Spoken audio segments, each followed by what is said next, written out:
J'avais 16 ans, 17 ans. Il y a un monsieur qui est venu chez ma grand-mère, parce que j'étais élevée par mes grands-parents. Et, et ce monsieur m'a dit, tu sais, ton papa, tu es des îles de Nouvelle-Calédonie. Ton père avait des terrains là-bas, des terres et tout ça. Quand on est enfant, c'est pas d'importance, quoi, d'où on vient. C'est plus tard qu'on se pose des questions. On est dans un milieu avec beaucoup d'amour. Les grands-parents nous adorent. Voilà, ils font tout pour nous. Donc on se pose pas de questions. Plus tard, je me suis mariée avec un Antillais. J'ai eu 2 enfants. Après, j'ai divorcé. Bon, c'est la vie. Par rapport au regard des autres, pour la mode, le maquillage, enfin, je voyais bien que bon, j'étais différente. C'est là qu'on commence à se poser des questions. Beaucoup plus tard, j'avais 40 ans, quoi. Et c'est là, après, que j'ai commencé à faire des recherches sur la Nouvelle-Calédonie, sur mon père, puisque mon père étant décédé, j'avais 15 mois. Et ensuite, je suis allée au pays. J'ai été reçue comme une princesse. On m'a parlé beaucoup de mon père. J'étais dans les tribus, j'étais avec le clan. Donc, j'ai commencé à prendre conscience de ses autres origines que de ma maman qui était française, quoi. Alors, il y a ma maman, mon papa. Ma maman, mon papa. Et là, c'est moi quand je suis petite.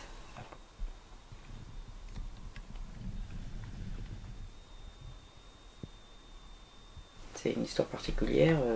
Ce père qui est venu avec d'autres Kanaks, qu'on a exposés comme des animaux, qu'on leur a fait faire des choses toute la journée alors qu'ils le font que pour des cérémonies ou pour des fêtes. S'il avait vécu, je pense qu'il m'aurait amené en Calédonie. Et comme il n'a pas pu le faire, c'est moi qui l'ai ramené en fait. C'est moi qui ai fait le voyage à l'envers. Et j'ai fait le retour en fait. L'association est née d'un projet que je voulais construire une case en Nouvelle-Calédonie. Et ça m'a fait penser à dire que je vais créer une association, faire connaître le pays. On a un local et on a des permanences 2 fois par semaine où on montre, on habille des poupées, on fait de la couture. Autour d'un café, on parle de la culture, des Kanaks, de la Nouvelle-Calédonie, on parle de la Nouvelle-Calédonie, de la politique aussi, des élections. Voilà, il y a un échange qui est fait avec les Bonnuvois, puis d'autres personnes qui viennent du Val-de-Marne. Ce week-end, nous avons vu un stand à la fête de Bonneuil, et on a montré des objets culturels, on a montré aussi des graines, du sable, des photos, et on fait connaître, les gens nous posent des questions, on les informe, voilà, la température, combien d'heures de voyage, où c'est, voilà, comment ils vivent.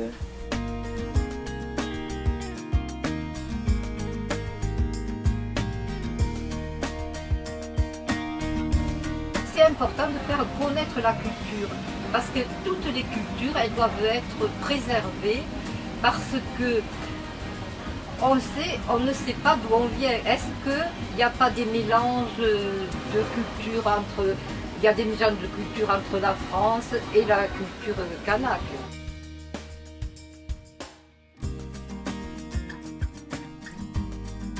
Avant, j'étais dans une association antillaise. On l'a quittée. André connaissait Sylvette et de Sylvette, elle m'a dit viens avec nous. Et moi, j'ai adhéré. Et en plus, c'était beaucoup plus enrichissant parce que les Antilles sont près de nous. On va au-devant, quoi, pour pouvoir connaître, pour pouvoir en plus divulguer à d'autres personnes qui ne connaissent pas. On ne connaît pas ces îles-là.